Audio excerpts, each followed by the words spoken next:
contre la Colombie. Victime, semble-t-il, d'une rupture d'anévrisme, ce drame a bouleversé ses équipiers, mais aussi les joueurs de l'équipe de France. De nombreux Bleus avaient côtoyé Marc-Vivien Foé en club. Antoine Chuseville.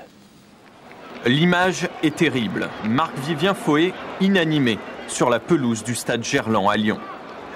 Hier après-midi, la demi-finale Cameroun-Colombie touche à sa fin quand soudain, Foé titube avant de s'écrouler au milieu du terrain. Le match est alors interrompu. Foé a complètement perdu connaissance. Les joueurs camerounais, très surpris, croient d'abord à un malaise sans gravité.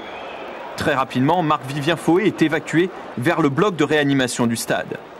Le match reprend pour s'achever un quart d'heure plus tard, mais les Camerounais victorieux apprennent dans les vestiaires le décès de leur coéquipier.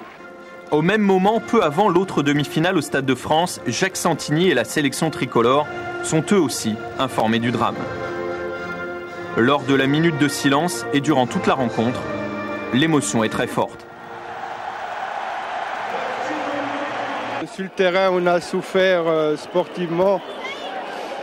On pense bien sûr à Marco maintenant, parce que c'était pas évident pour nous, qui le connaissions bien, et tous ses partenaires ou anciens coéquipiers, donc ça a été très dur aujourd'hui.